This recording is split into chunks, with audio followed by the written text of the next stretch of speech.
Following the end of Draken Vangorich's reign, the Imperium of Man entered the mid to late 32nd millennium under the leadership of a reconstructed Council of High Lords. This era, known to history as the Forging, is generally considered a second golden age following the end of the Horus heresy. Having exposed severe military deficiencies during the War of the Beast, the Imperium effectively strengthened its armed forces during this recovery period. The success of the Fourth Founding brought the support of hundreds of new Space Marine chapters, allowing the Imperium to consolidate its control over the galaxy. Countless shrines and sanctuaries were deployed to broadcast the decrees of the Terran government, while fortress worlds and deep space naval bases were established at strategic points. Simultaneously, the influence of the ecclesiarchy became easier to regulate after being weakened during the War of the Beast. The High Lords utilized their revitalized military to reclaim lost territories while promoting the Imperial Creed to ensure internal social stability.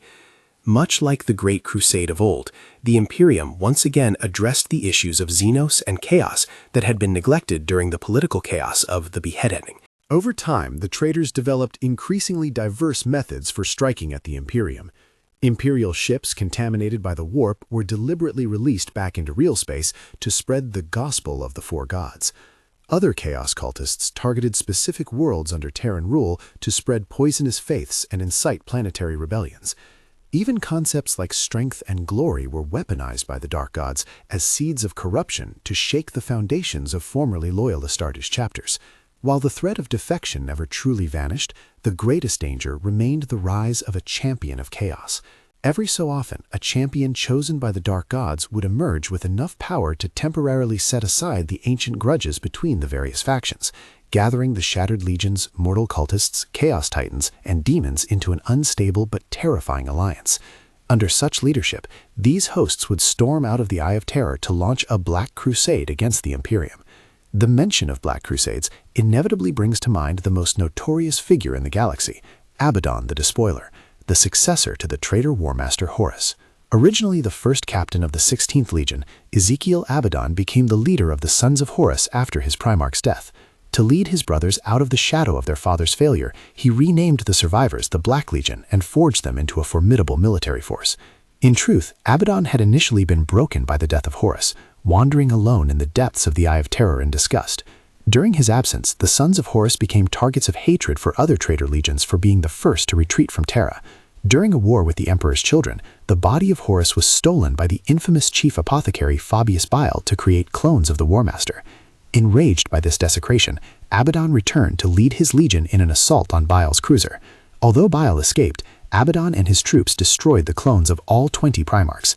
Before killing the clone of Horus, Abaddon declared that he was no longer his son. Having cast off the failures of the past, Abaddon began uniting the leaderless Chaos Astartes. Driven by a powerful will that earned him the blessings of all four Chaos gods, Abaddon resolved to never submit to chaos as his father had, but to use its power to wage a long war that would continue until the Imperium's total destruction. By the end of the Forging in the 35th millennium, Abaddon had launched 4 Black Crusades, each inflicting catastrophic damage and achieving strategic goals at a heavy cost to the Imperium. The Imperium, meanwhile, relied on its unified military and its faith in the Emperor to resist these incursions. During the legendary era of the Forgery, humanity withstood immense pressure to flourish once again, building administrative and military infrastructures that would remain in use even into the 41st millennium. By ancient tradition, the Imperium divided the galaxy into 5 segmentums: Segmentum Solar, the seat of government on Holy Terra; Segmentum Obscurus to the north, the front line against the Eye of Terror; Segmentum Pacificus to the west, containing vast unexplored regions; Segmentum Tempestus to the south, plagued by Xenos threats; and Segmentum Ultima to the east, the primary direction of the Great Crusade, and a massive territory constantly embroiled in war. Each segmentum maintained its own command fortresses, naval bases, and merchant fleets to conduct autonomous defense and trade. While originally designed to coordinate the Great Crusade fleets, this system evolved into an indispensable administrative framework. Beneath the segmentums were various sectors, subsectors, and systems containing countless planets. Because real-time communication across the galaxy via the warp was nearly impossible, the Imperium granted significant autonomy to planetary governors. So long as they paid their tithes in manpower and resources and maintained their faith in the Emperor, the central government rarely interfered. However, any breach of these rules resulted in swift and ruthless suppression to serve as a deterrent to others. In the early 35th millennium, a major colonial rebellion broke out in the Segmentum Pacificus. A world originally known as Constantinople was renamed Nova Terra by the Nova Terra Council, which declared total independence from the High Lords of Terra and claimed sovereignty over the entire Segmentum. Surprisingly, Imperial forces were unable to quickly eliminate this rival power. For the next 900 years, the human world was plunged into a series of civil wars, uprisings, and trade conflicts known as the Nova Terra Interregnum, or the Age of Two Emperors. The war even expanded into Segmentum Obscurus and Segmentum Tempestus.